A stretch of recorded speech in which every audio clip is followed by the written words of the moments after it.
Huyu aligeni mpenzi mwanamichezo, ni wasaa mwingine tena tunakwenda kujadili yale ambayo yanajili katika soka la Tanzania, na kubwa zaidi ni kuhusiana na Lefali Kayombo, refa ambaye amechezesha michezo kadha wa kadha ya Simba, lakini kubwa zaidi ni mchezo wa Simba dhidi ya Mashujaa United ambao mchezo ulipigwa hapa Dar es Salaam katika uwanja wa KMC Complex, na Simba alifanikiwa kupata ushindi wa goli 2-1. Lakini nitakwenda sasa kukuambia ni yapi ambayo yanaendelea katika sakata hili la Lefali Kayombo. Lakini kama ndo mara ya kwanza unafika katika channel hii, usisahau kusubscribe kwa kuwa wewe ndo mdau wetu wa soka nambari 1. Unaweza kutuambia wewe ni shabiki wa Simba kutokea maeneo gani, lakini pia ukatuambia nini maoni yako kuhusiana na Lefali Kayombo. Sasa pasipo kupoteza muda, ninakwenda kuanza na yale ambayo yameainishwa, makosa ambayo ameyafanya Lefali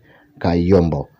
Cha kwanza ambalo limeainishwa katika sakata la Lefali huyu ni kwamba Lefali Kayombo alimaliza mpira kwa kukatisha shambulizi la Coastal Union wakati Coastal Union anaelekea kufunga goli katika mchezo ambao ulikamilika. Ilikuwa ni dhidi ya Simba, ni mchezo wa Simba dhidi ya Coastal Union. Coastal Union alikuwa anaenda kushambulia na alimaliza mpira kwa kukatisha shambulizi ambalo lilikuwa linaonekana kwenda kuwa goli. Mchezo ambao ulikamilika goli 2-2 hapa KMC. Lakini pia Lefali Kayombo ndo yule aliyetoa penalty tata kwenye mchezo wa Simba dhidi ya Tabora United. Lakini pia wanasema ni Lefali Kayombo ambaye ameharibu mchezo wa Tabora United na mchezo wa Mashujaa na Simba. Lakini pia Kayombo ndo yule alitoa penalty ambayo wanasema haieleweki dakika za mwisho ya Kapombe katika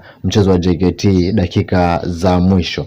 Hayo ni baadhi ya matukio ambayo wameyaweka katika madai ya kufungiwa kwa coach Lefali Kayombo. Sasa kauli ambayo imedhibitika, hakuna kauli yoyote ambayo imethibitishwa kutoka katika shirika la mpira Tanzania kwamba Lefali Kayombo amefungiwa, lakini wadau wengi wanatamani Lefali Kayombo afungiwe, na makosa yameendelea kiwalisia kwamba si kosa la kwanza kwa Lefali wa Tanzania kuwa na mwenendo kama huu, lakini watu wamejamu hili na hatujui ni kwa nini. Lakini wa upande wa pili, upande wa Simba Sport, wao wanamsupport Lefali Kayombo, na kwa kuwa tunajua ligi yetu ilivyo, makosa haya utakuja kuyaona tu hata kwenye mchezo mwingine, huenda hata wa Young African, na utasikia kelele kama hizo kutoka upande wa pili. Kwa hiyo kikubwa zaidi ni ile mechi ya dabi. Hatujui sasa nani atakubalika, kwa kuwa timu zote mbili hazina imani na Lefali wa Tanzania. Yaani huo ndio uhalisia. Sasa